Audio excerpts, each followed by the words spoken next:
엔비디아가 살린 시장, 잭슨홀 미팅에서 파월이 과연 꺼트릴까요? 오늘은 이 이야기를 좀 하고자 합니다. 여러분 그냥 편안하게 들으시면 됩니다. 참고로 이 영상을 녹음하는 날짜는 엔비디아 실적 발표가 있었던 수요일 서부 시간으로 저는 미국 서부에 삽니다. 오후 6시 4분이라는 사실입니다. 자, 이번 잭슨홀 미팅이 왜 중요하냐면 일단 두 가지의 측면이 있는데요. 첫 번째는 경기 침체가 과연 오느냐 안 오느냐. 골드락스, 소프트 랜딩, 하드 랜딩. 그다음에 최근에 시장을 가장 억누르고 있는 게 뭐죠? 금리. 이것의 가늠자가 되기 때문에 그렇습니다. 두 번째는 작년에 잭슨홀 미팅의 악몽을 시장은 기억하고 있기 때문에 그렇습니다. 자, 잭슨홀 미팅을 왜 주목해야 되는가? 이 두 가지를 우리가 이야기를 했는데요. 작년 잭슨홀 미팅은 정말 그 전까지 잭슨홀 미팅이 뭐야? 별 주식 투자자들에게 관심도 없었던 잭슨홀이라고 하는 이 세 글자가 완전히 각인되는 날이었죠. 저는 기억합니다. 잭슨홀 미팅 때 나타난 파월의 모습은 그 이전까지 보여줬던 파월이 아니었어요. 그럼 기억하시죠? 그 전에는요. 파월이 뭐 FOMC 뭐라든지 뭐 파월이 나타나기만 하면 시장이 올랐어요. 근데 문제는 그 오른 시장이 그 다음 날이면 또 빠졌다는 거죠. 그래서 항상 사람들이 하는 얘기가 파월이 나와서 시장을 살려놓으면 시장이 알았어 하고 올라갔다가 그날 밤에 곰곰이 생각해 보면 아닌 것 같은데 하고 그 다음 날또 뭐 던졌다.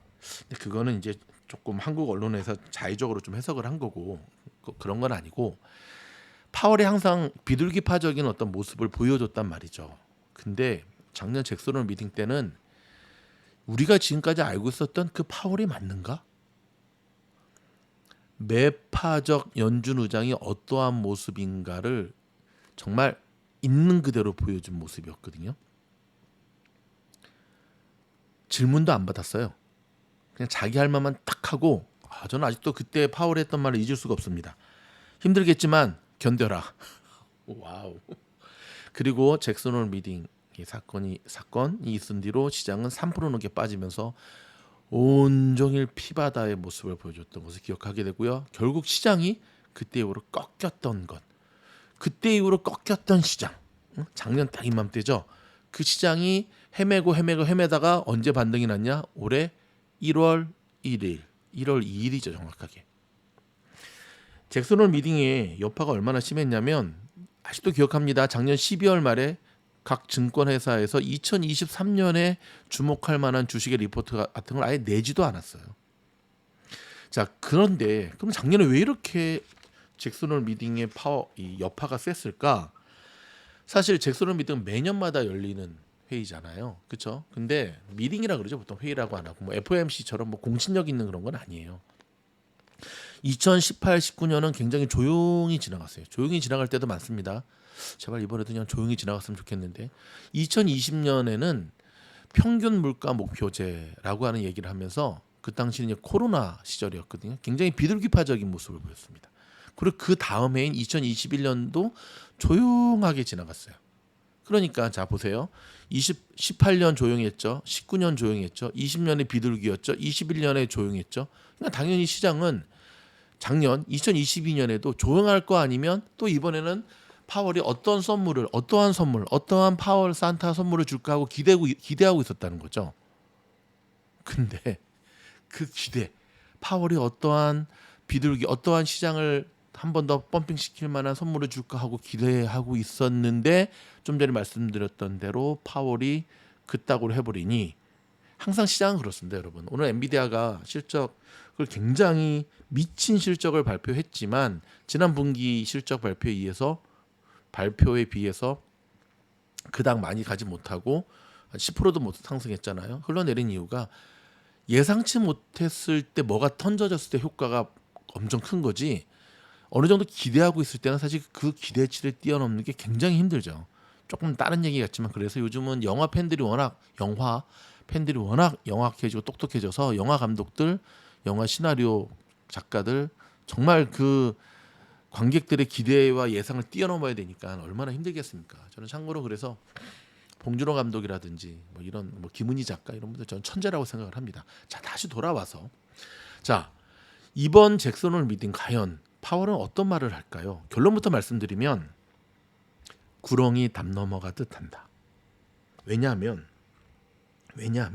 파월이 예전에 한번 정말 욱하고 뭔가를 했다가 욱하고 먼저 뭔가를 한번 했다가 시장이 폭락했다가 정말 파월이 뭐 속된 말로 죽을 똥을 싼 적이 있었어요. 막 달달달달달 떨면서 막. 파월이라고 하는 인물을 가만히 보시면 오죽하면 구렁이 담 넘어가는 그 무슨 민물뱀장어 뭐 그런 얘기를 하겠습니까? 파월이라는 캐릭터는 전 의장인 뭐 버냉키처럼 그렇게 소신대로 딱 밀어붙이는 우리 자넷 옐런처럼 소신대로 딱 밀어붙이는 그런 캐릭터가 아니에요. 시장이 분위기를 만들어 주면 뒤늦게 숟가락을 살짝 하나 딱 얹는 스타일. 이 마켓이 어떤 분위기를 만들어 주면 뭘 하나 이렇게 딱 얹는 스타일. 그게 파월의 캐릭터거든요. 자, 이번 잭슨홀 미팅에서 어떤 이야기가 나올 것인가에 대한 뭐 모범 답안이 나왔다고 뭐 이렇게 막 좀 언론이나 유튜버에서 얘기를 하는데 저도 한번 좀 찾아봤습니다. 틀린 말은 아닙니다. 바로 이 친구입니다. 네, 닉 티밀하우스 기자, 월스트리트저널의 기자죠. 닉 티밀하우스 기자. 흔한 말로 연준 공식 대변인, 뭐 연준 비공식 전담 기자라고 얘기를 하는데 처음에 저는 닉 티밀하우스 기자가 뭐 얘기하는 게 워낙 연준이 미리 얘기하려고 하는 것들을 잘 맞췄기 때문에 그냥 뭐 그렇게 던져준 닉네임 정도로 이해를 했거든요. 근데 제가 이번 영상을 준비하면서 알게 된 거는 그게 아니었습니다. 정말 연준의 공식 대변인과 같은 역할을 하고 있더라고요. 와우, 깜짝 놀랐습니다. 사실 닉 티밀하우스와 연준 의장의 관계는 파월의 관계는 이번에만 있었던 게 아니라 예전 버냉키 때도 있었어요. 버냉키 시절에는 예일 대학교 경제학 교수였던 스티븐 론치라는 교수가 있었는데 그 스티븐 론치 예일 대학 경제학 교수가 그 당시에 월가의 기자였던 존 힐센 라스라는 똑같은 역할을 하고 있었어요.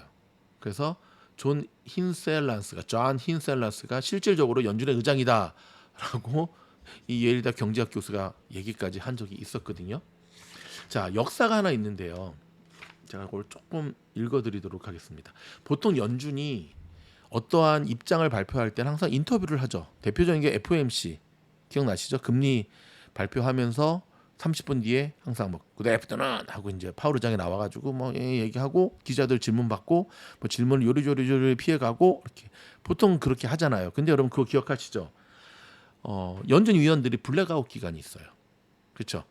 그 어떠한 인터뷰도 일절하지 말아야 되는 기간이 있어요. 근데 연준이 계속해서 우리한테 얘기하는 게 뭐죠? 자기들의 모든 정책 결정은 뭐에 따른다?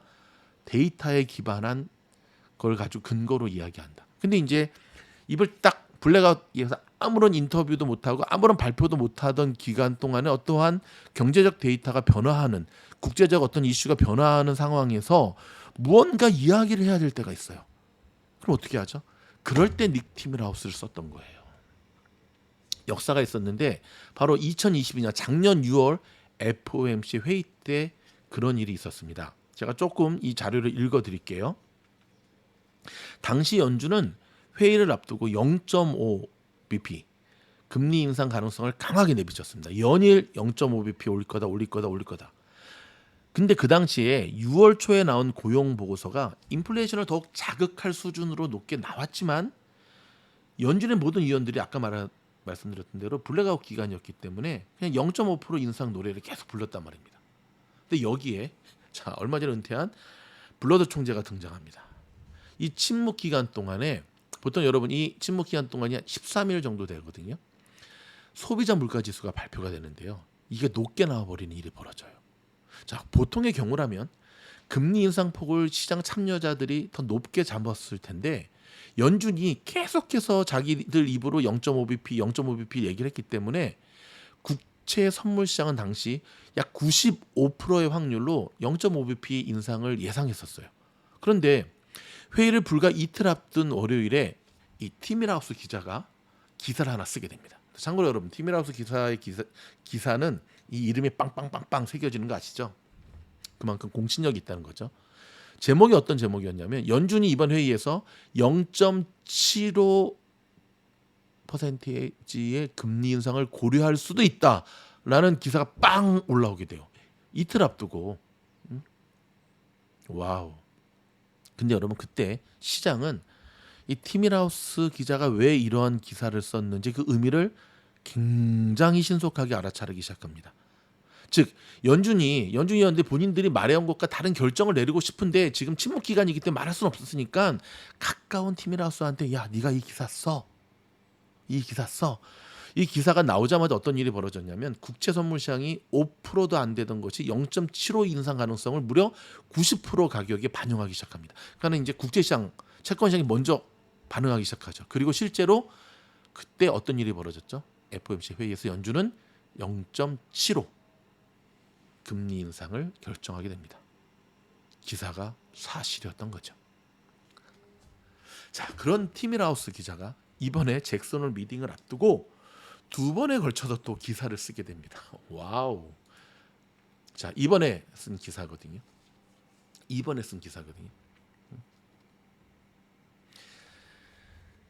기사 제목이 바로 이런 거예요. 자, 근데 여러분, 이 티밀하우스 기자의 이 기사를 읽으면서 결론부터 말씀드리면 이번 잭슨 홀 미팅에서, 참고로 여러분 제 말이 조금 천천히 해서 너무 듣기 싫다 하는 분들은 빨리 듣기로 하세요. 예. 저 생각을 하면서 좀 영상을 녹음하기 때문에 이번 잭슨 홀 미팅에서 우리가 굉장히 주의 깊게 봐야 될 단어가 있습니다. 한국말로 중립금리, 영어로 Neutral Rate of Interest라는 겁니다. 중립이자율, 중립금리, 이 말이 나오느냐 안 나오느냐가 굉장히 중요해요. 자, 중립금리라는, 제가 좀 찾아봤는데 경제 용어인데 어떤 뜻이냐면 인플레이션을 가속화하지 않으면서 경제가 계속해서 잠재 성장률 수준을 지속할 수 있게 하는 금리 수준을 말한다. 조금 어렵죠? 다시 한번, 중립금리란 인플레이션을 가속화하지 않으면서 경제가 잠재 성장률 수준의 성장을 지속할 수 있게 하는 금리 수준을 말하는 겁니다. 자, 결론부터 말씀드리면 파월은 이번 잭슨 홀 미팅에서 강하게 작년처럼 강한 매파적 모습을 보일 수 없습니다. 왜냐하면 이 미팅 이후에 PCE 발표가 있고요, 고용보고서 발표가 있고요, 다음 달에 CPI가 나오고요, 9월 FOMC 회의가 있거든요.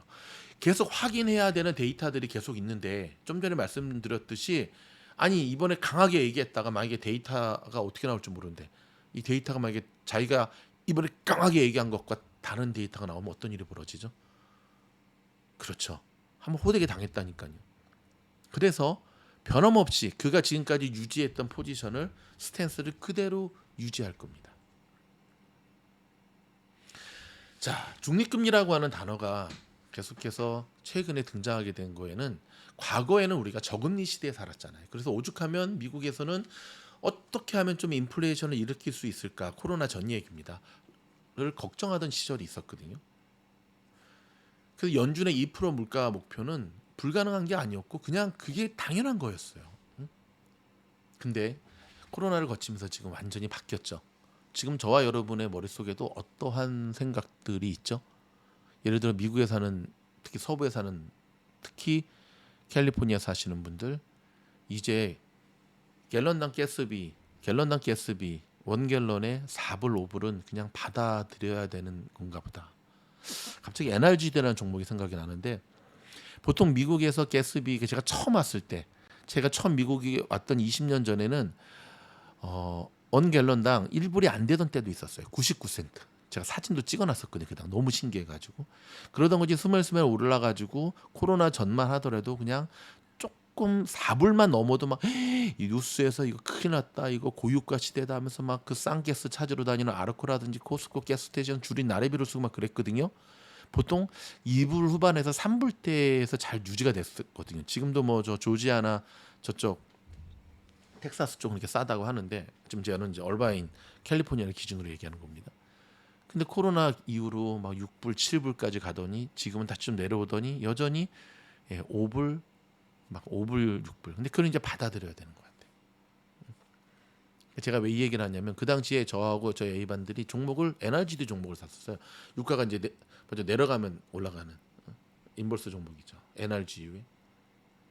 그렇게 사서 결정을 내렸던 이유 중에 하나는 갤런당 가스비가 이렇게 그 당시에 6불 7불 할 때였거든요. 이렇게 유지되면은 이런 거를 본 적도 없고 이렇게 되면 미국 경기는 박살 날 거다. 물론 그 뒤로 조금 내려가긴 했지만 지금은 어떤 생각을 하게 되냐면 가스비 4불 5불은 이제 받아들여야 되는 때구나.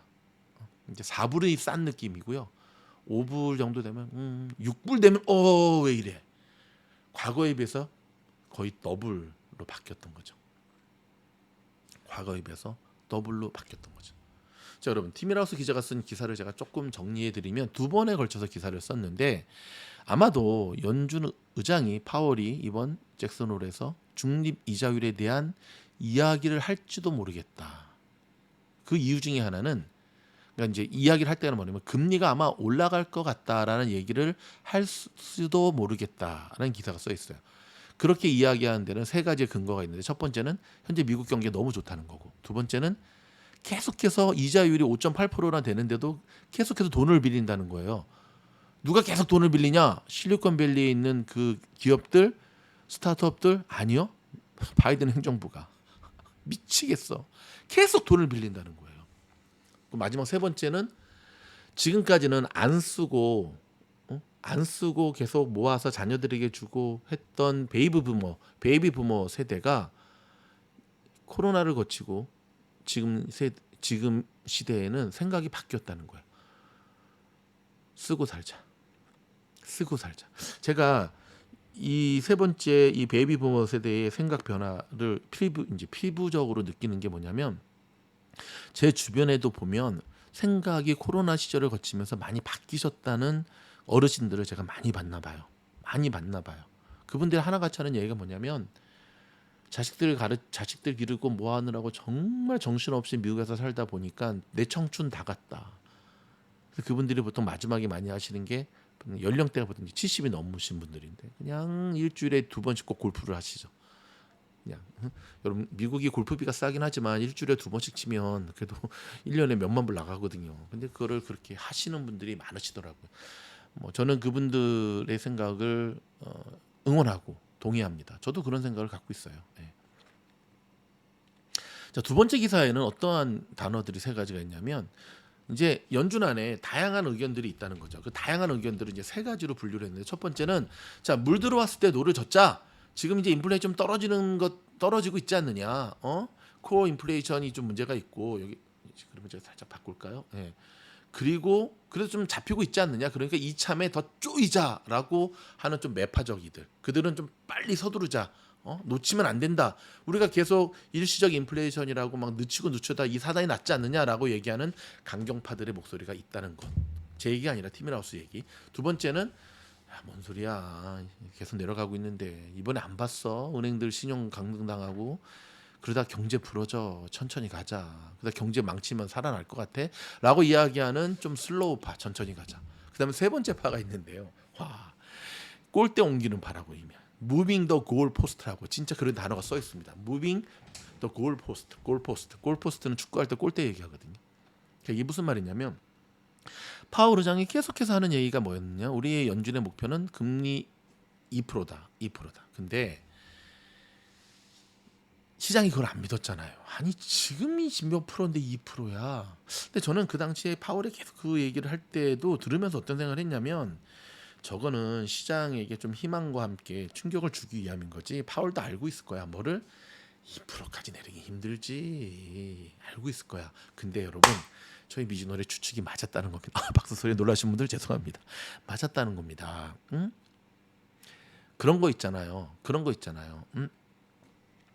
목표를 높게 잡아야지 절반만 달성을 해도 목표를 얕게 잡은 사람보다 더 결과론적으로는 좋은 것처럼.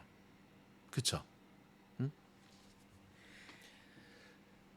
과연 골대를 옮기자. 이번에 파월이 자 3%로 지금까지 연준이 목표로 했던 물가는 2%에서 이제는 3%를 살짝 옮기도록 하겠습니다라는 말을 할 수도 있을 거다. 하자라는 얘기가 지금 연준 위원들 중에 있다는 거예요. 비현실적인 목표 얘기하지 말고 왜 자꾸 비현실적인 목표 얘기하니까 시장이 우리를 안 믿지 않냐는 거야. 결론부터 내립니다. 근데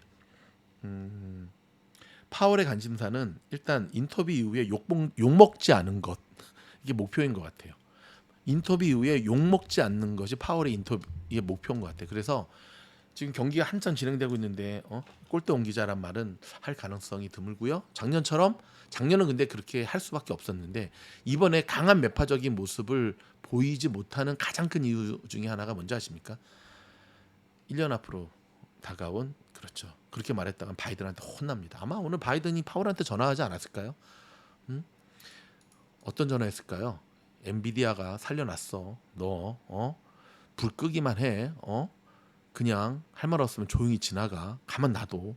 엔비디아를 겨우 살려놨는데. 라는 말을 아마 바이든 형님으로부터 듣지 않았을까. 이건 물론 미즈노 팀장의 내피셜이고 추측입니다. 결론적으로 말하면 파월은 이번 잭슨홀 미팅에 작년과 같은 모습을 보이지 않을 거다. 하지만 그러면서도 우리는 파월의 인터뷰에서 주목을 해야 되는데 그게 뭐냐? 중립금리, 중립이자율. 이 말이 나오냐 안 나오냐. 요걸 우리가 주목해서 봐야 돼요.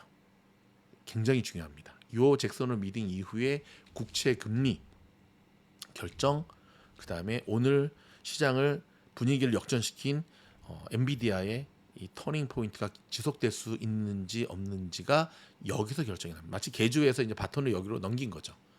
오늘 엔비디아가 실적을 정말 미친 실적을 냈지만 애프터 마켓에서 마지막에 계속 흘러내린 모습을 보여준 것 또한 아직 잭슨홀 미팅이라고 하는, 그렇죠, 불확실성이 하나 남아있기 때문이라 보시면 돼요. 잭슨홀에서 파월이 비둘기가 돼서 다시금 인전 할아버지가 되어서 그런 인터뷰를 하는 모습을 보여준다면 시장은 본격적으로 월요일부터 돌격 앞으로 하고 날아갈 겁니다.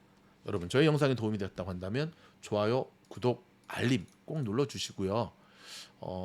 이 보면 오늘 올려드린 이 이벤트 영상에서도 이렇게 조회수 1위가 하면은 막 유튜브에서 막 이렇게 뭐죠?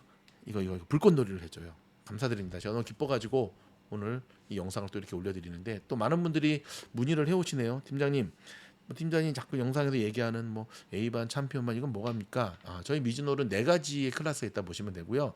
지금 이렇게 오픈 영상 들으시는 분들이 4단계, 3단계는 멤버십 영상, 2단계는 멤버십 가입한 분들 가운데 또 매월 수업 쿠폰을 사서 공부하시는 챔피언 클래스, 그다음 그 위에가 A반이거든요. 근데 저는 여러분한테 지금도 뭐 멤버십도 들지 마시고요. 들으면 좋지만 또 25불, 50불이 또 작은 돈이 아니잖아요. 그냥 저희 멤버십 가입은 나중 문제고 지금처럼 열심히 공부하시면서 좋아요만 꾹꾹꾹 눌러주시고 좀 주변 분들 좀 소개 좀 시켜주시고 이렇게 이벤트 한다 그럴 때 좀 후기도 딱딱딱 남겨주시고 이렇게 해서 좀 저희 미즈놀과 코드가 저와 여러분이 좀 맞는지 좀 보신 다음에 그 다음에 이제 한번 멤버십 들어볼까 하면 그 다음 단계로 오시면 좋을 것 같습니다. 아셨죠? 부담 갖지 마시고 들으시기 바랍니다. 고맙습니다. 다음 영상에 뵙겠습니다.